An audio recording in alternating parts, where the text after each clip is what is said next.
right, here we go. The following information may make you feel smarter, but will not actually increase your IQ. I got him! So don't get cocky.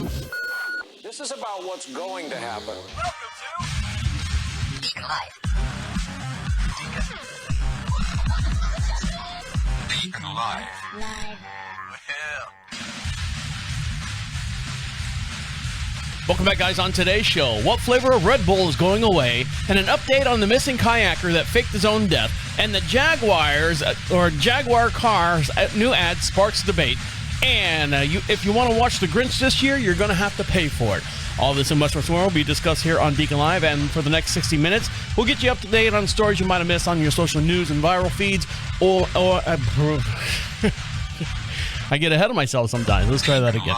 Welcome back, guys. On today's show, what flavor of Red Bull is going away, and an update on the missing kayaker that faked his own death, and Jaguar's new ad sparks debate. And if you want to watch the Grinch this year, you're going to have to pay for it. All this and much more. Welcome to DeaconLive, and for the next 60 minutes or so, we'll get you up to date on social news stories and viral clips that you might have missed over the last 7 days, or we'll be talking about it here shortly. So stick around. I don't know what I'm saying.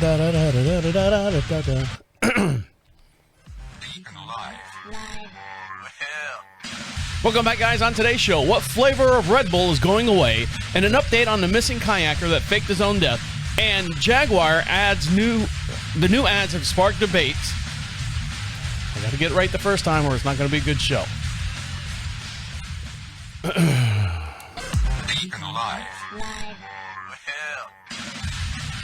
Welcome back, guys. On today's show, what flavor of Red Bull is going away, and an update on the missing kayaker that faked his own death, and Jaguar cars new ad sparks debates. And if you're going to watch the Grinch this year, you're going to have to pay for it. All this and much more will be discussed here on DeaconLive. How are you? For the next 60 minutes or so, we'll get you up to date on stories and viral clips that you might have missed over the last 7 days, or we'll be talking about it here in the upcoming few. How are you? How are things? How are things going? Are you doing all right? Are you getting along with everyone? Tomorrow is Thanksgiving.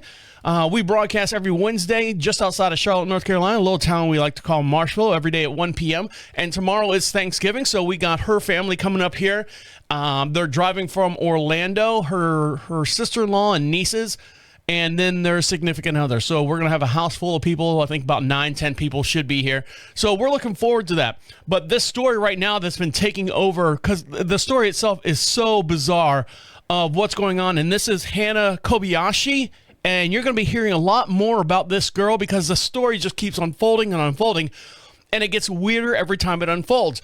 Now, for every podcast we do, we have a matching video over on YouTube, so search DeaconLive Podcast on our YouTube channel. Give us a subscribe over there. We appreciate it. But I'm going to switch over to camera 4 now, and we're going to, whoopsie, let's go, not there. Let's go right here to find out the actual details of what's going on with this Hannah Kobayashi. Mysteriously vanished while on a stopover in Los Angeles.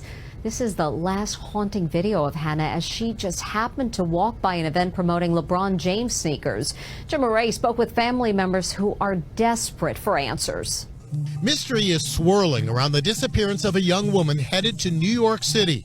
This surveillance photo shows Hannah Kobayashi arriving at LAX on November 8th from her home state of Hawaii. The 30-year-old photographer was en route to New York City, but missed her connecting flight by mere minutes. We have confirmed footage of her running and trying to catch the flight. I spoke to Hannah's 2 aunts and father. I'm just twisting and turning for the last week about what's going on. So what happened to Hannah? Here's one clue. 2 days after she landed in L.A., a videographer just happened to capture footage of the missing woman attending a Nike LeBron... What are the chances of that? ...at the Grove shopping mall. Notice she's wearing headphones and a backpack. Next day, her phone pinged at LAX. She also texted something unsettling to her family. I just finished a very intense spiritual awakening. I'm heading back to the airport to get to NYC. I might need some help getting there. There was also another That's weird. text. I got hacked. I can't fly. I got tricked pretty much into giving away my funds for someone I thought I loved. She felt scared, unsafe, just strange things. They say Hannah's ex-boyfriend was also on her flight to LA, but believe he has nothing to do with her disappearance. That is not the focus of the investigation at this time. Now comes another sighting of Hannah at a downtown metro station. Her family says authorities showed them footage 7 days ago of Hannah and that she did not appear to be in good condition, and she was not alone. I want to see it. Confirm that our suspicions are real and that there seems to be something nefarious. She was with someone and it did not seem okay. Hannah's family says she had just booked her first job as a professional photographer Oh, wow. in New York and would never have intentionally missed her flight. So, and you're like, okay, well, that's what's going on there. So she's missed her flight. She was heading to New York. She sent some weird texts out and saying, but they brought up the ex-boyfriend. They just kind of lightly touched on it. They said, well, we're not looking into him right now. At least the aunt said that. And then, so, it's just weird. She just disappeared. She had these weird texts like I had, I just had a spiritual uphealing or something like that. And now I've given all my funds away. I don't have any money. Instead of just saying, hey, Ma, I lost all my money. Can you send me some money, via whatever? But this story right now, it even unfolds even weirder. And we're going to ABC 7 for the latest update on this. Again tonight with breaking news in the case of a missing woman from Maui who vanished at LAX, and a tragic development tonight, even as that woman remains missing. I'm Jory Rand. I'm Michelle Fisher. There is still no sign of that young lady, but the search has taken a heartbreaking turn for her family. Police say that Hannah Kobayashi's father, Ryan, was found dead early this morning in a parking lot near the airport. That was the guy in the last video. He was sitting there and saying, we just want her to come home and all that. He traveled to L.A. to help search for his missing daughter. The 30-year-old woman was on her way from Hawaii to New York City earlier this month when she failed to board her connecting flight. Initially, friends received some strange text messages, and Hannah was spotted on L.A. Metro surveillance video. But her trail has gone cold for the last 2 weeks. And there's the dad. The coroner's office has not released her father's cause of death. A group aligned with her family says that Ryan may have taken his own life. Family members asking the public to remain focused on finding Hannah. Okay, so let's go back to Mina. So let's get this straight. So the father, who is in, fear for his daughter's life, flies all the way from New York to L.A. All right, the feat in itself is easily a 6-hour flight. Let's say 5.5, with no layovers or anything like that.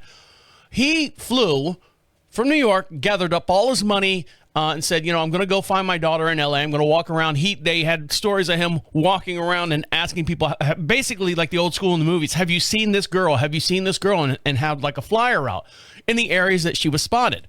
And then he disappears. They can't find him. They can't find him for a couple days or so. And they found his body in the lower structure of a parking garage with a shotgun, not a shotgun, sorry, a wound. They say self-inflicted wound in his chest. Now, I'm no genius, and I've seen enough movies and had a bunch of friends that unfortunately have taken their own lives. When you take your own life, you don't take a pistol or rifle or something and put it in your chest. You don't do that. Where do you put it? Right up against your kepi, right?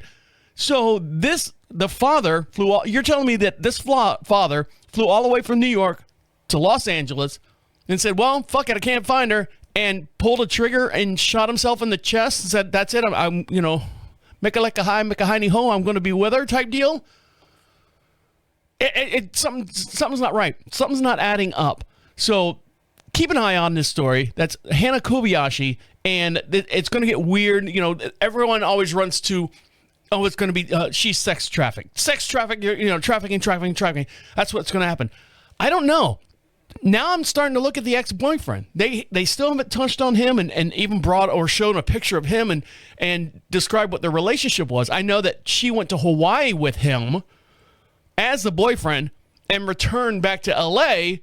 as the ex-boyfriend. So there might have been some kind of, disagreement or argument that they broke up in Hawaii and, fuck it, I'm going back to L.A. and I'm going to go and pursue my career. And probably the boyfriend said, no, I don't want you to go anywhere. If I can't have you, no one will. And then the pops probably caught him down, pops probably caught him down in the bottom of the garage and, confronted him and said, hey, where's my daughter? Set up kind of like a meet and greet type thing. And the ex-boyfriend probably says, you know, you're getting a little too close to me, and probably shot him and made it look like he killed himself. I don't know. It's a weird, something's not right. You know, it doesn't pass the smell test. I think that's what they say. So anyway, so that's what's going on there. We got a big show to get into, lots to talk about. And can you always trust your GPS, your Google Map GPS on your car?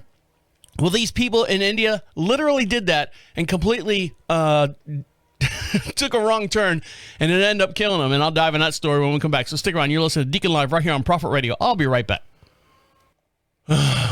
Get out of the garage!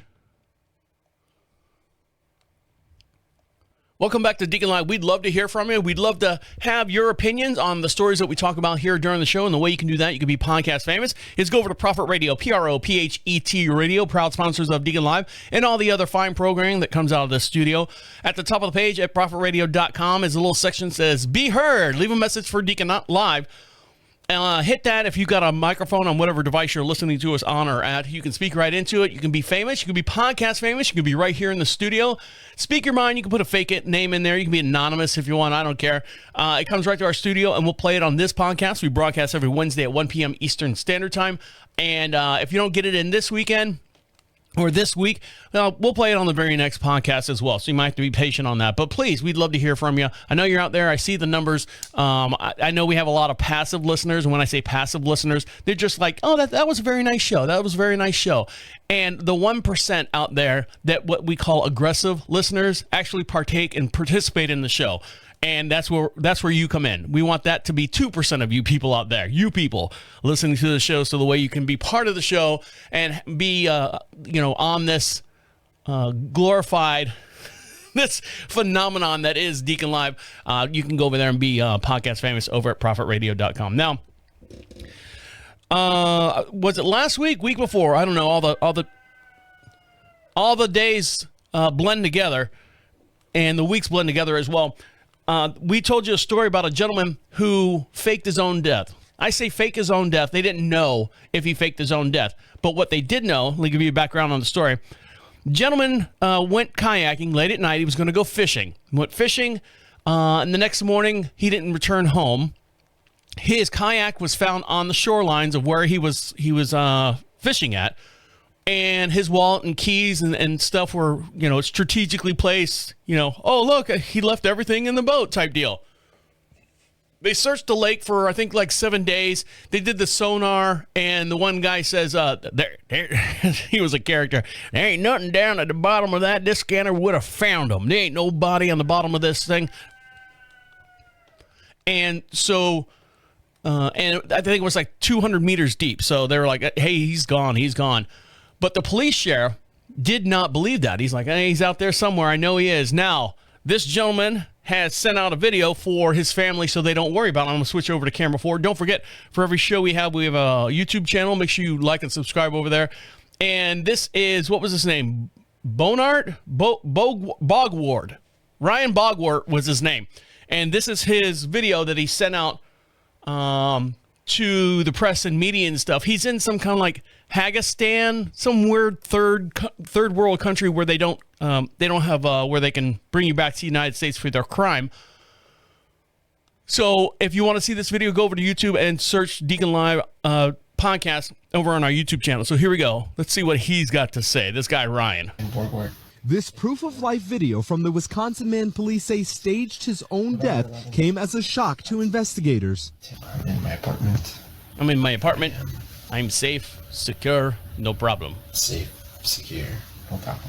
The specific location of the married father of 3 is still unknown, but this morning, Green Lake County Sheriff Mark Podol says his department is now emailing Ryan Borkwork daily. Our biggest concern was that he was safe and well. Borkwork was reported missing in August after police found his capsized kayak and fishing rod, wallet and keys, and a vehicle parked near Wisconsin's Green Lake. Borkwork told investigators. So this is how he planned his whole escape. Listen to the details, how they unfold, of the troubles and length that he went through to go and be with this woman who is like an online fling that he had. He's like, oh, I'm leaving my wife and my 3 kids to go marry you or be with you over in, Hagistan or whatever it's called that he's at. And, maybe when he showed up, he was like going, ugh, you are not what I thought you would have been. But here he is. And listen to the details as far as what he did, what it took for him to plan his own death. Investigators, he used an inflatable boat to paddle off the lake, riding a stashed e-bike more than 70 miles to Madison, hopping on a bus that took him through Detroit and into Canada, where the sheriff says he got on a plane to Europe. He did say was he didn't expect us to go more than 2 weeks in searching for him. So he got on He got on an inflatable boat, paddled to shore where he stashed an e-bike, rode 70 miles to Detroit, rode a bus or got onto a bus. Where'd he go? He rode 70 miles somewhere and then took a bus ride through Detroit up into Canada and then booked it out of Canada.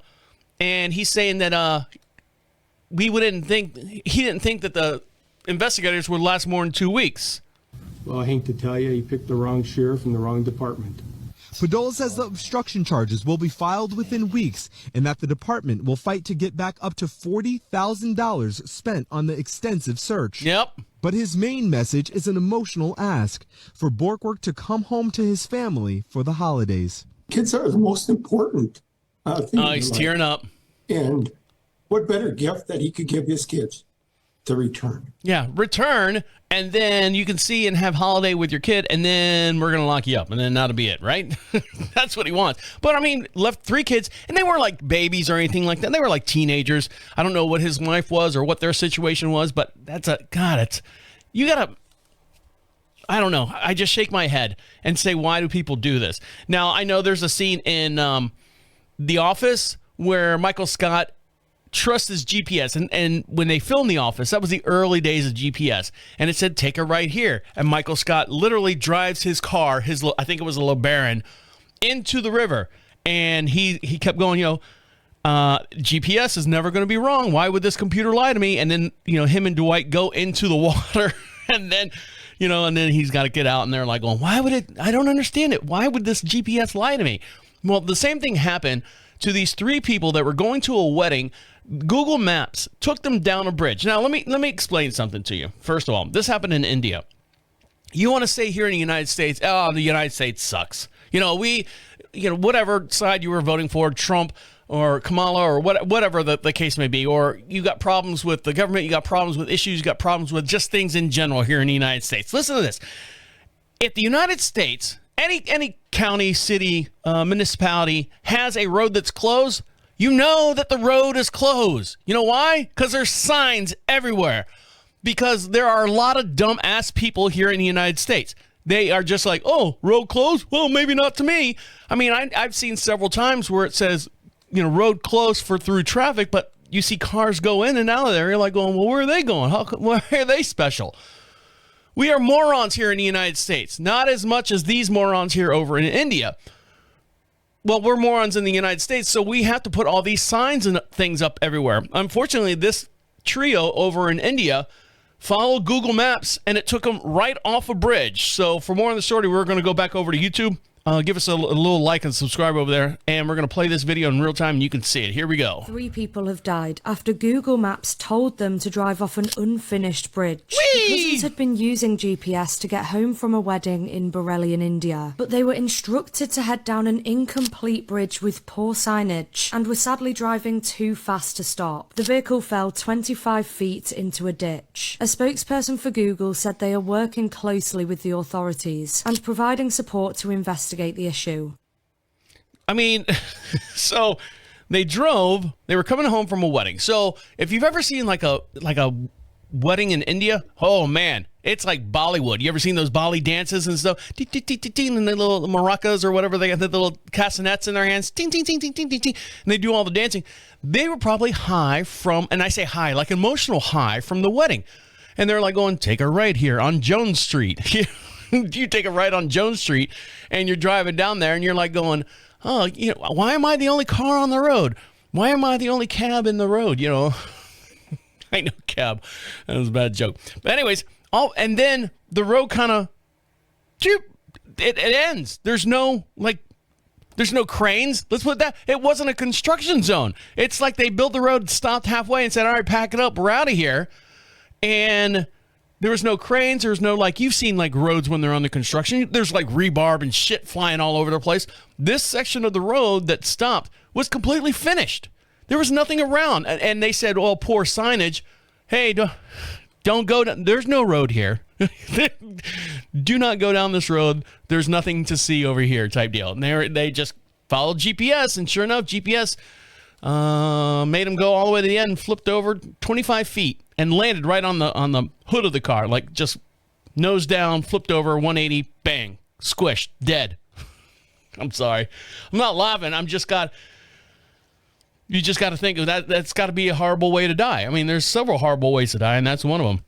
When we come back, Jaguar is getting a lot of flack for their new commercial that doesn't even showcase the car. It showcases a lifestyle? Question mark? So when we dive in that, we'll dive in that story when we come back. So stick around. You listen to Deacon Live right here on Prophet Radio. I'll be right back. Welcome back to Deacon Live. You want something for free? Well, I'll give you something for free, but what you got to do to get it is go over to Prophet Radio, PROPHET radio.com. At the very top of the page says free swag. Hit that little drop-down menu. You can see all the fine programming that comes out of the studio. Pick yourself out something. They got some magnets, some stickers. I think there's a couple headphones in there. Some not earbuds, but wired headphones. Still left over in the little prize cave over there. And some stickers, some magnets, some keychains and stuff. So make sure you get something. It's just their way of saying thank you for listening to all the fine programming that comes out of the studio. So check that out over there at prophetradio.com. Now, we were talking about the car flipping over off the bridge and stuff. Now, this crash right here was a well over $1 million crash. 9 supercars tumbled off a transporter truck in a $1 million crash. Oh, please tell me there's a video. There's a video here somewhere. I'm going to find it. Not every day do you see 9 supercars strewn across the highway like a spilled pack of playing cards. All right. These people with the articles, they just kill me. But you ever seen like a car carrier and you're like going, oh, if that one car would just fall off, I would get it and drive in it, click and take off. No, when they fall off those things, they get wrecked. But this is exactly what happened in Kent, England, when a transporter carrying over $1 million worth of exotic cars rolled over on a divided highway. These weren't just any cars.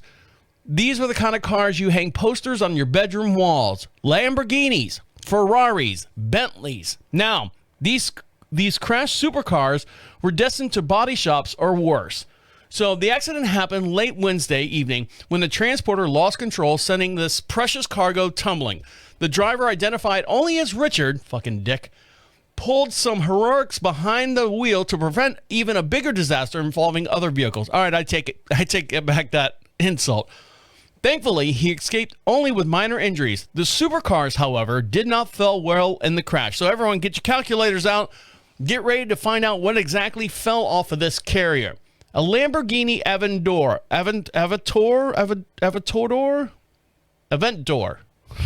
It was a Lamborghini, let's put it that way.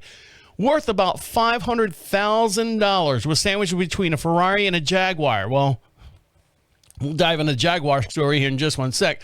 2 Ferraris, likely at F8, I'm not even going to say all this.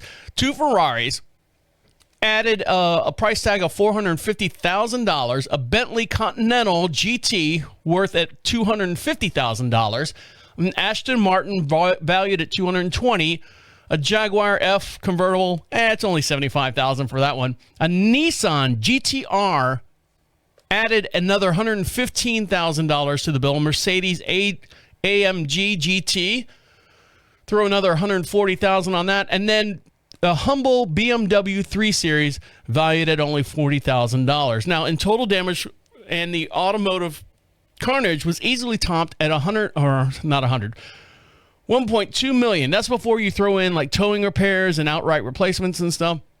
The crash of the supercars were part of an Everyman racing fleet, the company that specializes in track day experiences. They were en route to another event when the truck disaster happened. While Everyman Racing boasts a stable of over 200 supercars, the loss of these 9 machines still puts a punch in their gut. Insurance will help restoring or replacing such rare vehicles. It takes more than a quick trip to the local dealership to get these. Car enthusiasts for car enthusiasts, this accident is nothing short of tragedy. So these cars all flipped over, and the carrier, automotive carrier. God, can you imagine that? I wonder if he had a dash cam. That would be the thing, to clear his name. Not to clear his name, but not to hold him accountable either. I mean, they have insurance on these cars. That's what they insurance is for. But God, can you imagine that guy's day after that? Not today. God damn it, not today. He probably had a fight with his fucking bitch, and kids are doing it, and I'm I got to drive all the way to Kent, England, and mercy me, and he drives, and oh shit, a deer. You've seen the movies where it slides and slides and slides, and all of a sudden just takes a tumble and just throws these cars like a pack of cards all over the highway there. Jesus, can you imagine that? Please show up. Oh man, now they got to repair them. Do they repair them? Do they strip them down? They don't just trash those kind of cars, do they? No, they got to piece them out, man. Those things are expensive. I don't know. Lamborghini might just go ahead and say, no, each one is specifically made. I think Ferrari is the same way. They could all be the same way for all I know. Now, something that hasn't been the same way in the last, has been the same way since it was built up until this last past week. Jaguar has released a new video. I say video. It's a commercial. They've changed their logo. It's no longer the Jaguar leaping, that sleek, beautiful animal leaping over the Jaguar logo. They've changed it, and it looks like a tech company, like a startup tech company. They've changed the whole font and everything. That's going to go bankrupt here in probably like 2 or 3 weeks or so. But there's a new ad out. Now, I don't know if it's on TikTok. I just know that it's out. And who are they marketing to? Who are they marketing to? So we got a little reporter that's going to talk about this. And don't forget, for every podcast we do, jump on over to YouTube. You can see us on our YouTube channel at DeaconLive Podcast. So let's find out what Jaguar is actually doing with this new commercial ad. Stop digging. Well, following their disastrous new advertising campaign, have dug a hole so deep they can almost see the Earth's crust. Jaguar. This once great automotive brand saw 100 years of design and engineering excellence evaporate in 30 seconds with this. Here's the ad. An advert featuring a diverse cast of actors dressed as Teletubbies getting out of an elevator and prancing around. He says Teletubbies, but they're not Teletubbies. But they have like, you ever seen the movie The Fifth Element? Remember when Chris Tucker was walking around with all these weird outfits on? That's what it looked like. It looks like something out of The Fifth Element. And all the characters are just non-binary, neutral. There's no gender to them at all. And they all have like solid primary colors, yellows, reds, pinks and blues. Getting out of an elevator and prancing around like a bunch of art school rejects. Like a bunch of art school rejects. Yes. Viewers are told to live vivid. A numpty in a red suit makes a mess with a paintbrush. Then someone who's either a man or a woman or God knows what takes out a massive hammer, presumably a metaphor for what they've done to the brand. And the final messaging of the ad is copy nothing. Well, no one is going to copy that debacle because this campaign will likely see this iconic British company go bust in a matter of weeks. Not in a good way. Right. I mean, everyone's talking about Prince Andrew, Rachel Reeves and P. Diddy, aren't they? But that's not necessarily a good thing either. The ad is such a complete disaster, it doesn't even feature a car. So if you've seen the video and you've got your opinion on the video, I'd love to hear from you. And the way you can do that, and you can be part of the show, is go over to profitradio.com. At the top of the page says, leave a message, be heard on the Deacon Live show. If you got a microphone, we'd love to hear your opinion on that actual video, the commercial. I don't know. Is this part of the whole woke thing? Everyone's like, woke. Oh, my God. We have to show this. It shows absolutely nothing. When you think of Jaguar, the car, you think of this nice, sleek, elegant, almost like a status symbol. Almost like hey, I've made it. I've worked hard. I've done well. And I'm going to treat myself in luxury. No, not with this commercial. This 30-second ad, like I said, the guy said they look like Teletubbies. No, they look like everyone from like the Fifth Element type deal. So I'd love to hear from you, and do it now so you can be on next week's podcast, and I'd love to hear from you. All right, when we come back, this teacher wish no one heard from her because she is getting a whole lot of flack. Speaking of being woke and everything. And she actually says, I'll put you on a stretcher for life, forever. And I'll dive into her story when we come back. So stick around. You're listening to Deacon Live right here on Prophet Radio. I'll be right back. Welcome back to Deacon Live. Make sure you follow us on all your social networks. Yes, I am not on Facebook yet. Again, I know. I told you I tried to put in my numbers and stuff, and they said, well, you still can't do it. And I'm like going, okay, well, everyone's going to have to suffer. I'm sure Zuckerberg's stocks are going to fall down because we don't have our Facebook, Deacon Live Facebook page up anymore. So I'm still working on it. Maybe after the holidays, I know I keep pushing that can down the road there. Maybe after the holidays, I'll figure out a way to do a backdoor and get myself back on Facebook because we've exhausted every phone number here in the house as far as trying to get on there. And like, nope, that one's banned too. That one's banned too. And you're like going, Jesus Christ, Deacon, how many times you've been banned? Only once, but we've got all our phone numbers connected. You know, the studio phone number connected to it, my personal phone connected to the Facebook page. Ooh. I tried to hold that one. But it's like, no, everything's connected to those phone numbers. You're going to have to go get a pay phone number.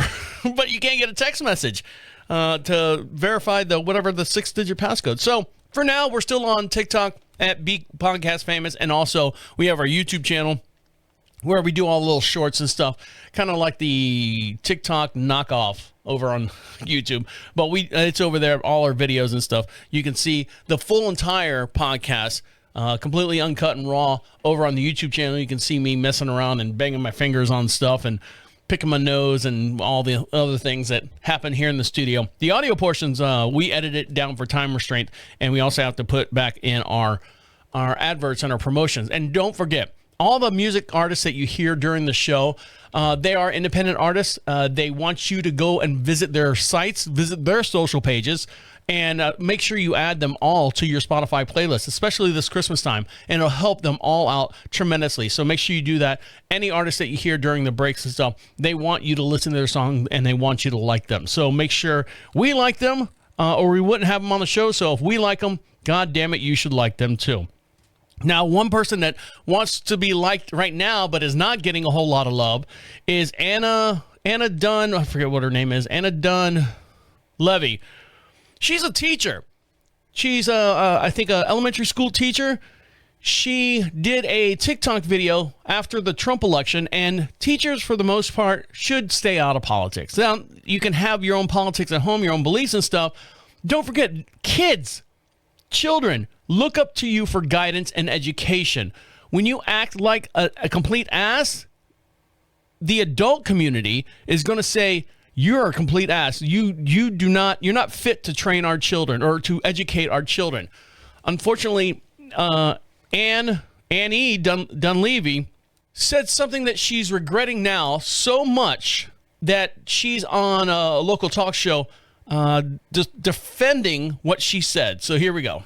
And don't forget, for every podcast, we do have a matching video over on YouTube. So let me switch to camera 4 now so we can see this. And we can all be friends. Here we go. Video threatening Trump supporters on TikTok after the win. And now she's on local news crying her eyes out and begging for her job back. If you voted for Trump, literally, please delete me, block me, get rid of everything of me, or step to me so that I know what's up and then I can handle you how I see fit. Just because you won doesn't mean we don't remember who the blank you voted for. You're not in the clear. Please don't test your gangster on me because you will end on a stretcher, gone forever. What is that? And that's a white woman. Don't try your gangster on me. Yeah, so that sounds like a threat. It sounds very extreme. And again, I was in a moment of high emotion. So if you missed what the whole debate was, here's the actual debate of what she was getting a lot of flack for. Please don't test your gangster on me because you will end on a stretcher, gone forever. What does that mean exactly? Yeah, so it sounds like a threat. It sounds very extreme. And again, I was in a moment of high emotions and I shouldn't have ever posted the video. But the message I was trying to get across, and it came off very wrong, was, if this is going to give people the almost permission in their minds to enact violence against women or anybody, I wanted to basically just say, I'm not going to go down without a fight. I mean, it's what is she talking about? Dream to be a teacher. I consider those kids my kids because I don't have any of my own. And they fill that for me. And it's so fulfilling. It's so rewarding. Oh, wow. She should have broke out into the haka dance. So she said, you know, let me go back to me now. This is, you know, I love being a teacher. I love doing all this stuff. And then she says, you know, if you voted for Trump, don't come with me with your gangster shit. I'm going to fuck you up. I'm going to put you on a stretcher for life. First of all, Annie, are you okay? Are you okay, Annie?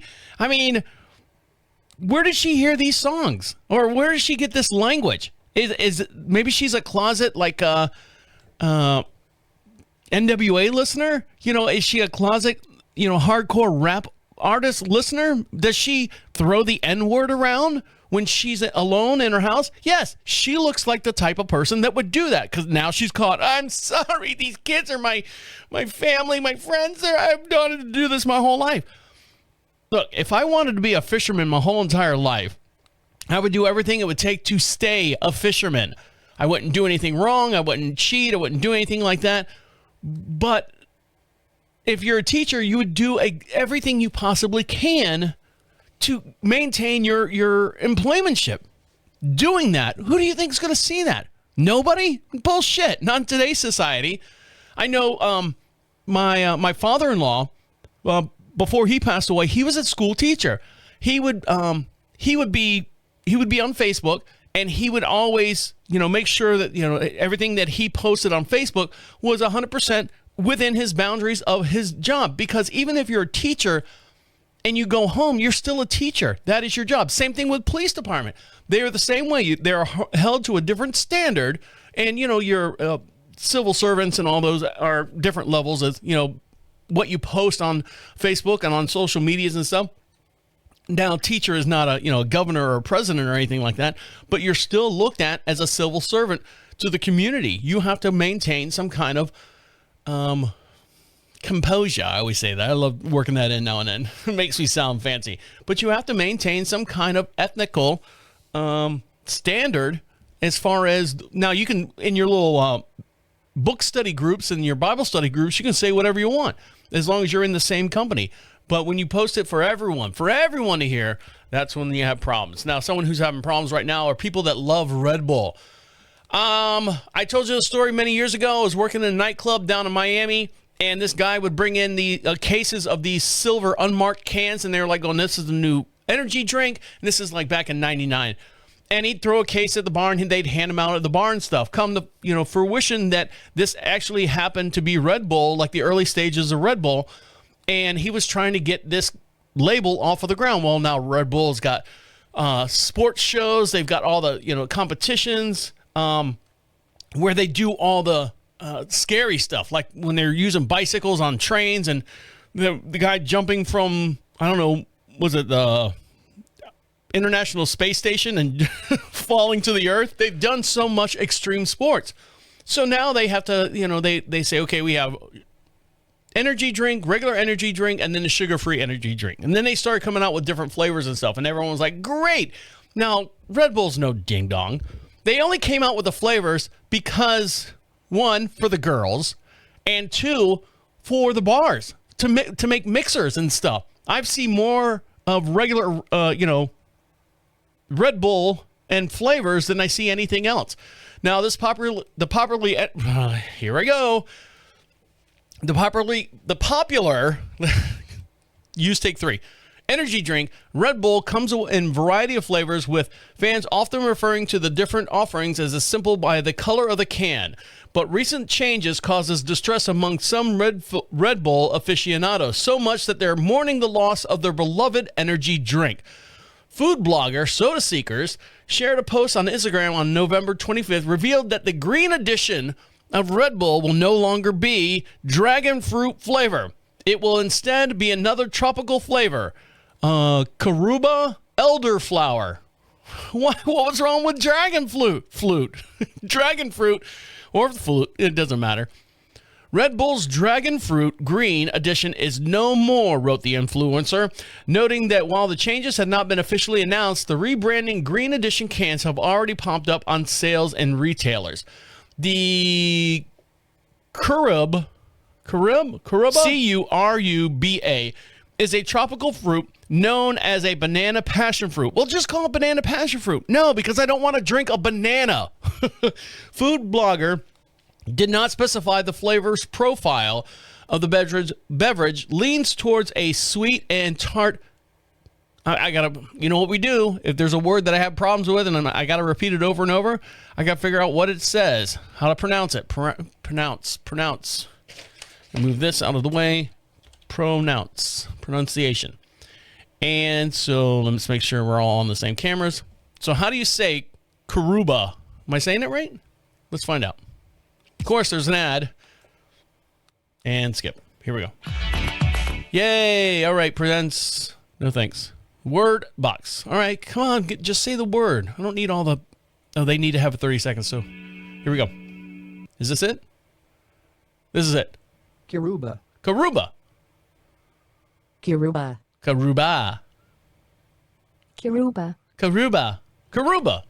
I said it right. There you go. Karuba. It's just, I've never heard that before in my life. And it leads more towards flower notes, brought to you by the elder flower. Through the flavor was introduced in the limited edition summer flavor, Red Bull noted that it tasted like a burst of Karuba, citrus melon, and elderflower finish. Are we really drinking Red Bull as if we're sipping a authentic wine from the hills of the Napa Valley?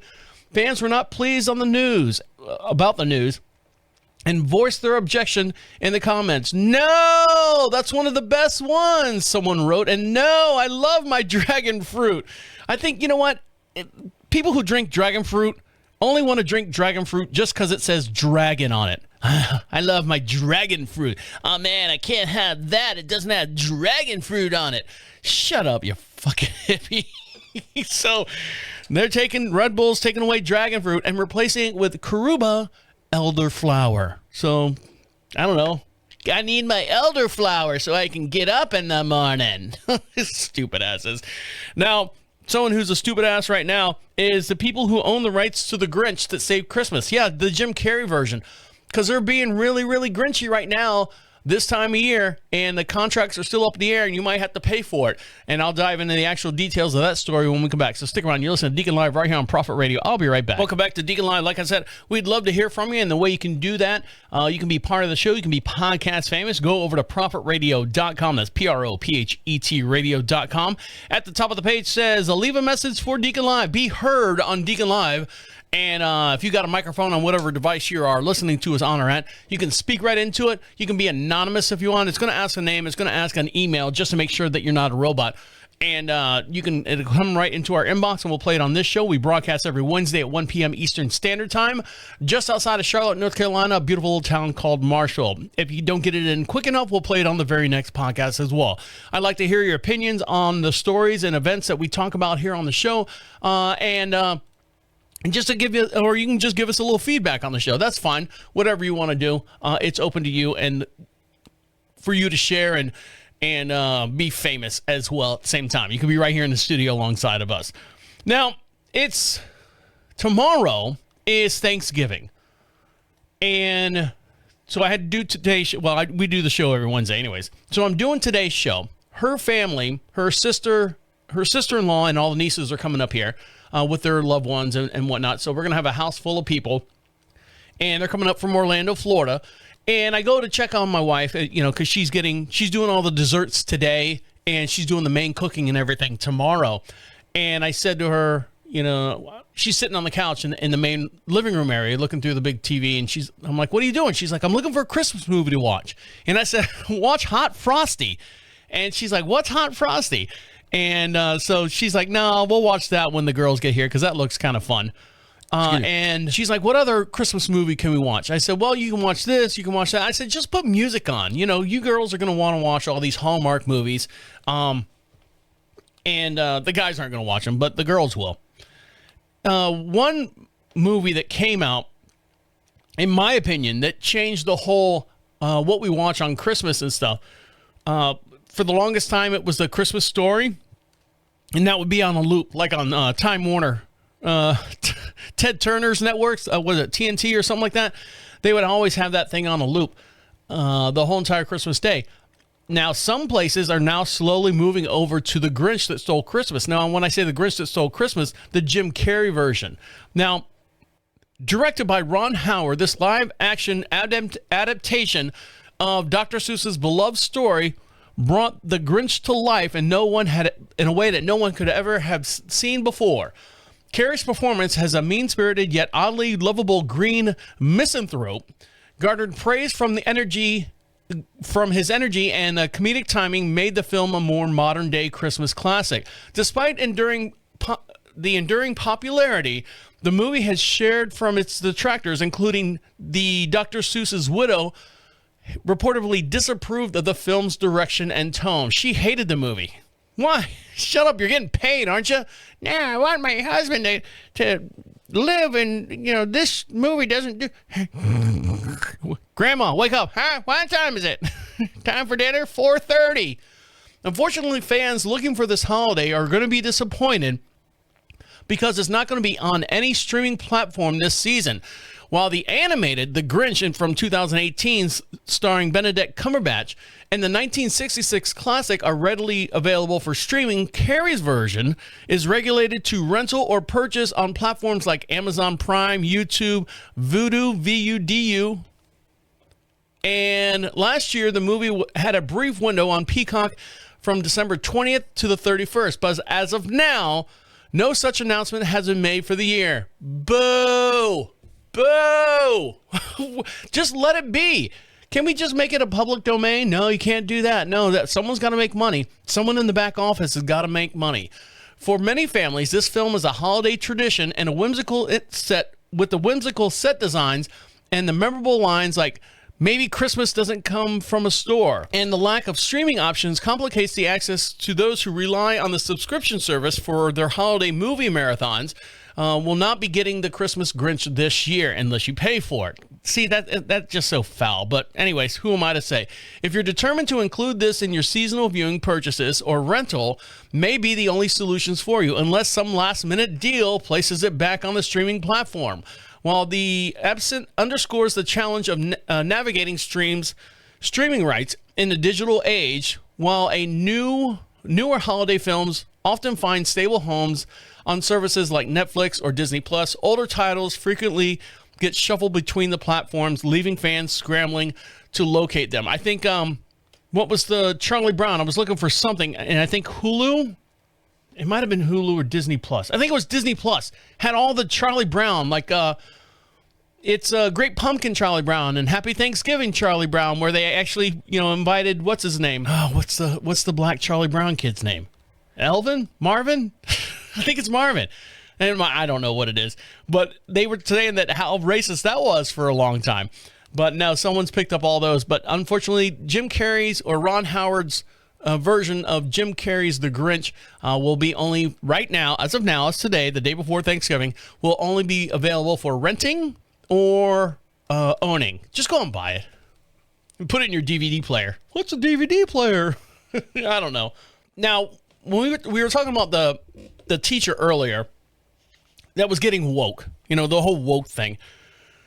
There's a slogan, if you're woke, you're broke. And what that refers to is a lot of television shows. There's a lot of companies that, start talking about, we need to have all genders. We need to explain, he's and she's and pronouns and all the other stuff. And when that gets into like the children's markets, like when I say children's markets, like television shows, the teacher, Annie, who was saying, about President Trump, and I think she was more towards like women being attacked or something like that. I don't know. It wasn't clear exactly what she was talking about. Just know that she got in trouble. But when you start getting into children's broadcasting and having wokeness in broadcasting, there's one name right now that's standing out when it comes to children's broadcasting, trying to make it not as woke again. You might have known this guy from, I think it's Family Mammers. That's a movie in itself, Family Mammers. But Family Matters is the gentleman by the name of Kirk Cameron. Now, if you don't know Kirk Cameron's background, He is a straight up devoted Christian. He has turned his life over to God. He has done as much as he can. Now, he doesn't force it on anyone. He doesn't push anything on anyone as far as his beliefs and stuff. So everything that he works with in his community, people kind of glom onto it, and they say, yes, I want to go with you. He's not saying he's right. He's not saying he's wrong. And I use that term very loosely because Christian people in themselves are pretty much judgmental. But right now, Kirk Cameron blasts the woke children's entertainment with a new show premiere. And what he's done is he's telling kids that, hey, let's teach moral values. Let's teach how to be nice to each other. The golden rule. Let's teach people how to listen to your parents, the values and stuff, that everything's gone lost because we're so worried about, little Timmy. Poor Timmy gets a bad rap every show. Little Timmy's at 3 years old. We don't want to say he's a boy or girl. We'll let Timmy decide if he's a boy or girl. No, Timmy wants to play with Legos. Timmy doesn't want to care if he's a boy or girl. Hey, if you got to go to the bathroom, stand up. If you got to go number 2, sit down. Same way with girls. Hey, Angela, say Angela. Angela, are you a boy or a girl? I don't know. Okay, well, you can decide that later. And that's the point that we're at right now. So Kirk Cameron stuck his nose in here, and I use that term very, very, tongue-in-cheek type deal, because he has created a new show that premieres, and I'm going to switch to camera 4, and you can check this out in real time as we're talking about it here on the air. So here we go. A show like Adventures with Iggy and Mr. Kirk is sorely needed. Parents are asking us for it. What did he say? Iggy and Mr. Kirk? So he's created this new show called Iggy and Mr. Kirk. They're saying things like, where's Mr. Rogers? Yeah. We want a show with wholesome moral values. If you watched many of Hollywood's kids shows, you would think that parents want woke instructions for their kids, but the reality is they don't. They're not looking for gay dinosaurs and trans ducks to teach their children morality. They want wholesome values and morals to be taught to their kids by people that they trust. I think you can kind of see that people are kind of done with the woke stuff, which is good. It's like a breath of fresh air. So I'd like to hear your opinion on that. Do you think there's too much wokeness in children's television shows? Are you tired of it? Do you just want moral values? Like Kirk Cameron was saying, we don't need a gay dinosaur and transgender ducks teaching us moral values. In his eyes, those aren't moral values. When you have a transgender and a gay and all the other stuff, and we just go right down that. We got, weeks of shows if you want to talk about that. But that's not what I'm here for. What I'm here for is, are you tired of seeing woke stuff in children's broadcasting to 4, 5, 6-year-olds? Now, when they get older enough and they're able to, start making decisions and start playing around with stuff. My next door neighbor's kid next door, he's maybe 7 years old, maybe 6 years old. He comes over the other day and he's got a whistle that he made on a 3D printer. And I'm like going, you made that? He's like, yep, I sure did. He's walking around. He's not watching, gay dinosaurs or gay frogs or whatever that's out there. He's doing stuff, and his family's got a huge religious background. They're teaching him their moral values. Would you rather see more moral values taught in children's broadcasting, or do you want them to stay out of it completely? Just willy-nilly, let's do whatever. Love to hear from you, and the way you do that is go to prophetradio.com. I'd love to hear from you. All right, guys, on that note, make sure you follow us over on TikTok. That's B Podcast Famous. You can follow us over on YouTube. Give us a like and subscribe over there. We'd love to hear from you as well. Go to prophetradio.com. At the top of the page says Be Heard. Leave us a message. We'll play it on the very next podcast. I'm interested to hear your opinion on that, and we'd love to play your voice right along us here in the studio. All right, guys, on that note, I'm going to let you get back to doing what you got to do. My name is the Deacon, saying goodnight and goodnight. Wait, come back. This is the end. The absolute end. Écoute-moi.